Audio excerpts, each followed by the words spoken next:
Hello and welcome to Link Ahead, the City of Dublin podcast. Well, few topics are as personal as housing. Whether you're buying, selling, or simply paying your property taxes, the real estate market touches just about everyone, right, Bruce? You're right, Lindsay. And spring is a hot time for our real estate market. So we thought, what better time to bring in an expert to discuss the Dublin market?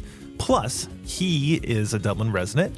You've probably seen him and his family at Bridge Park here in historic Dublin and putting in the miles on our paid pass. Brent Swander, CEO, Columbus Realtors, welcome to Link Ahead. Thank you for having me. Absolutely. All right, you're an Ohio guy. You grew up in Van Wert County, but you also had a really cool job in politics, and we'll talk about it a little bit later. All right, when you came back to Ohio, why did you choose Dublin? Very simple answer is my now wife. Smart lady. She's born and raised in Dublin. Oh, Okay, great. awesome. Yeah. So a little bit more about your background. You joined Columbus Realtors as VP of Government Affairs in 2013. You became CEO in 2021. Your wife, Lauren, Dublin resident and native, is also a realtor. So we know what you guys talk about around the table, right? Shockingly, yes, but we try to stay away because of my job Yeah. and her job. We have to have a clear divide. I cannot get involved in their company, and I cannot relay what's going on in, especially like personnel and matters according to the association. So we have a clear divide. Oh, does that ever get ugly? She's like, come on, just tell me. No, not really. She's pretty good about it, but yeah. All right, so let's dive into the overall central Ohio market. And of course, we'll talk about Dublin. But overall, Brent, the Columbus market has been just hot for a good decade now. Median sales are up, home values are up. What has fueled this? Yeah, so if you look at Central Ohio in general, Central Ohio is responsible for about 90% of the growth in Ohio. Really? Really. Wow. So, if you look at like the eight, what we'll call other big markets, Youngstown, Mansfield, Lima, they're all declining, Yeah. even Cleveland. Uh-huh. So only Columbus and Central Ohio is growing along with Dayton and Cincinnati.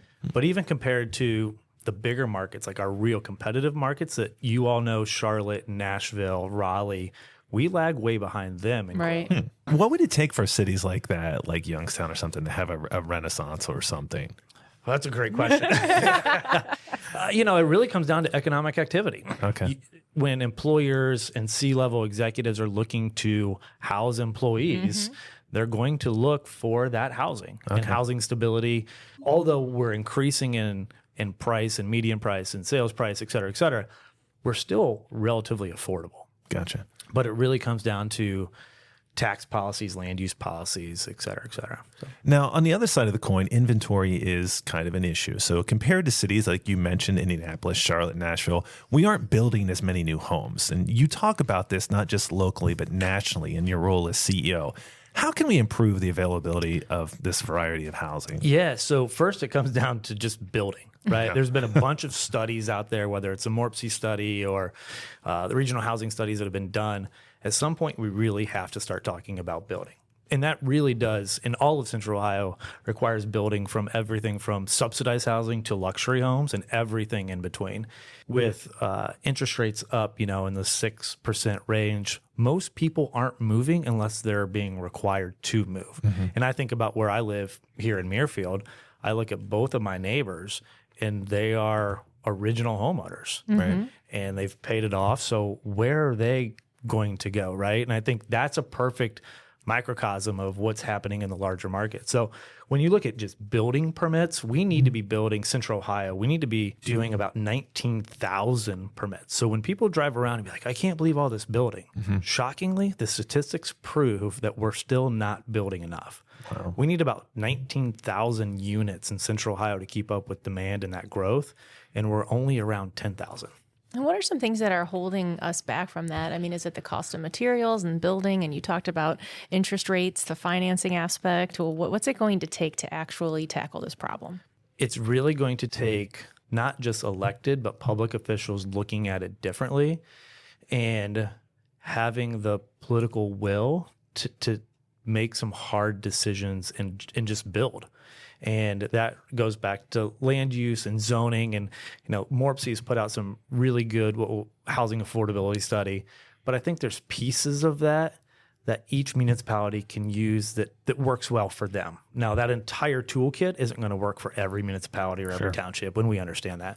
But if you could take pieces of that to help address the issue, the city of Columbus is actually reforming their zoning code for the first time in 50 plus years. So, having the political will to do some of those things and not realize it's not just a Columbus problem, but it's a Central Ohio concern. Yeah, you mentioned the Morpsey study, which we participated in Dublin. I think we were the first suburb to do a local housing study as well. And so let's dive into the Dublin market. And some of these numbers are just eye-popping. Going back to March of 24, average sales price was $616,000. March of this year went up to $642,000. Average price per square foot is up year to year. Median sales prices are also up. What drives our market, Brent? I will say this as a Dublin resident, everything I need is within 5 to 10 minutes drive. Or quite frankly, now that my 5-year-old can ride a bike, we can ride our bike. Absolutely. Downtown. Yeah, right. We can ride to North High and get a beer and a burger. We can ride to get ice cream downtown, right? So we don't need to go anywhere but Dublin. So what Dublin has done in the transformation of Bridge Park is just absolutely incredible. So funny story, when my wife and I decided to come back to Dublin, she was in Arlington for a few years, and then we came back to Dublin. My office is over near the airport. Oh, wow. So I came to Dublin kicking and screaming because I thought it was going to be a hellacious drive. And it actually turned out, 10 years, I might have had 2 or 3 really bad days. Right. Yep. But now, to get me out of Dublin, I will go kicking and screaming. So. That's a great story. All right. It's been a seller's market for a number of years now. Is that still the case? And has that slowed down at all? I mean, it used to be buyers really had to pounce when they found something they wanted. I would say, if I could describe the market in one word right now, it is wonky. Okay. There are multi-million-dollar houses that are selling within 48 hours. Okay. And there are really great priced homes that are sitting for a couple, maybe a week or two, and then end up in bidding wars. So there's no rhyme or reason. Usually, to your point, Bruce, you could say it's a seller's market. Buyers got to pounce. Buyers have to do these things. It's starting to level out a little bit. Buyers need to be patient. And I would say that is the key word, is patience. And the market is really wonky and weird right now. I just don't know how to describe it other than those 2 words. That's the lead for this episode's podcast. Wonky and weird. Wonky and weird.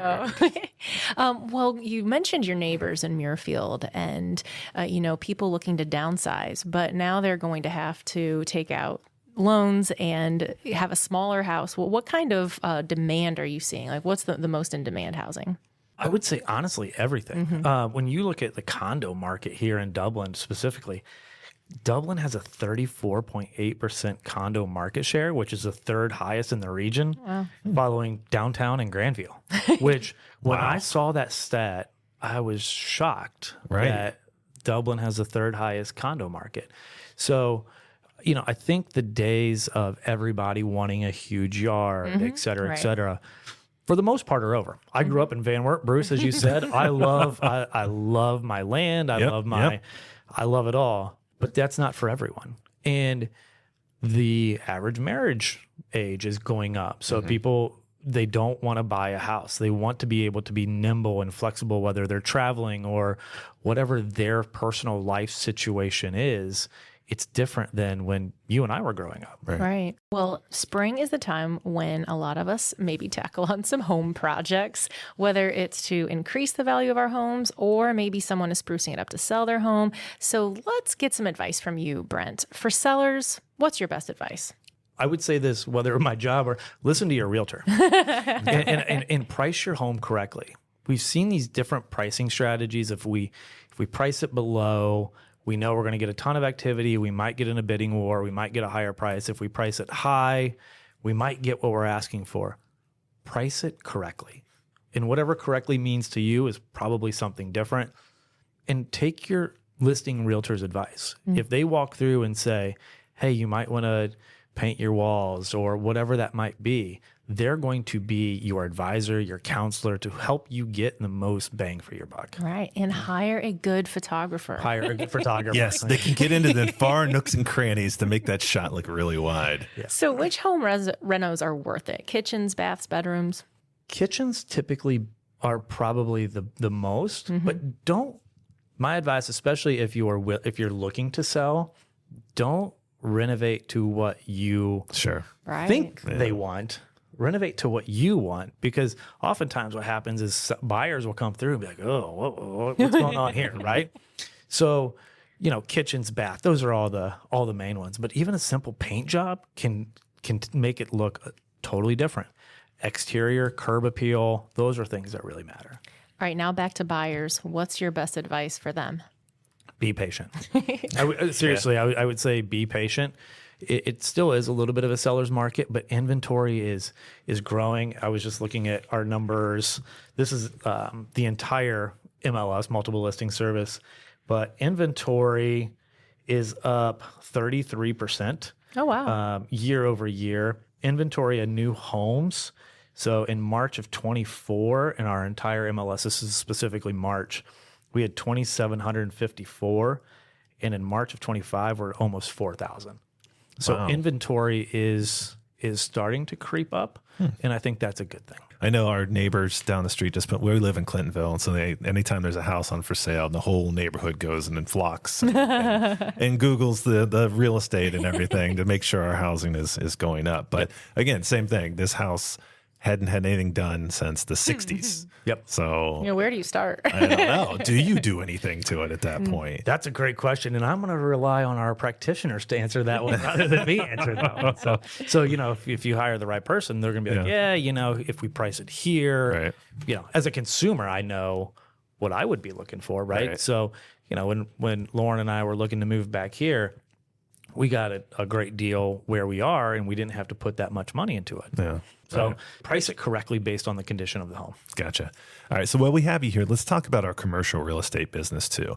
We've always been a strong market for retail. For example, how's this for some eye-popping numbers here? The average days on the market to lease in Dublin is 16 days compared to 215 days in the city of Columbus. So interestingly enough, I was talking to some commercial practitioners this morning, and retail is hot. Really? It's hot.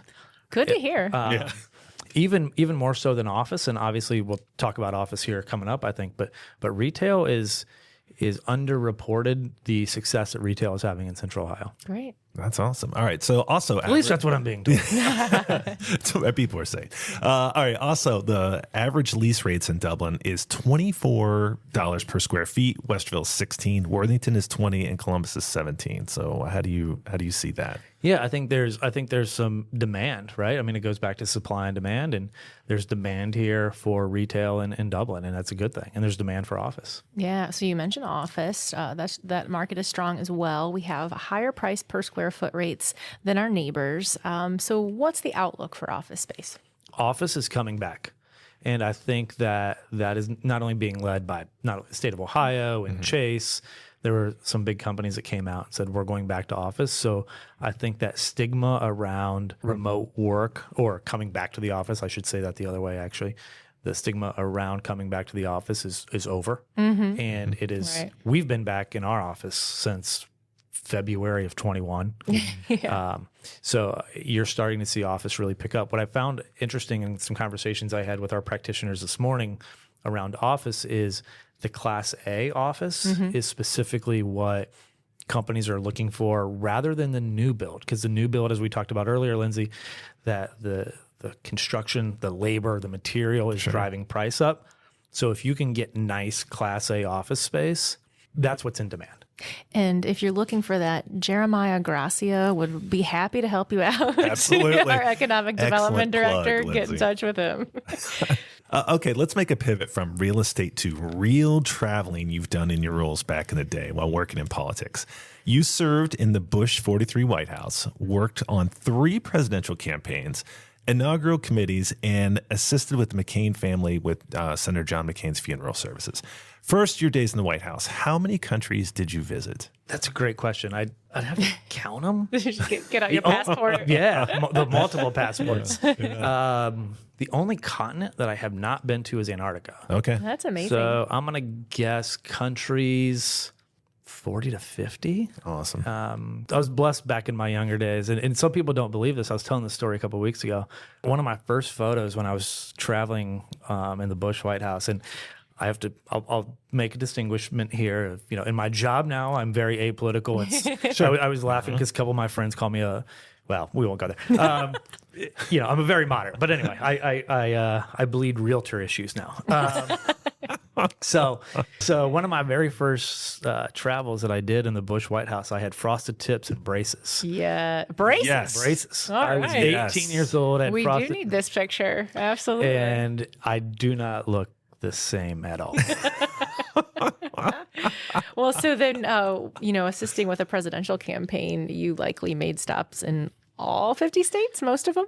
I have been to all but Wyoming and Idaho. Really? Any reason why you haven't been to those two? I was going to ask, did you go to all 50 states or just keep coming back to Ohio? Like Pennsylvania, then there's a Michigan. That's exactly right. It was a lot of Ohio, a lot of Florida, a lot of Pennsylvania, Yep. Yeah. Michigan, but a lot of Ohio. When you work with the Secret Service from the White House staff side to the Secret Service side, and they all work with local PD as well. I got to know a lot of local police officers, and no, I was not in the back of any cars, and a lot of local state troopers, but you got to know a lot of the local law enforcement, which is pretty cool too. So, All right. So why'd you get out of it? What's the transition?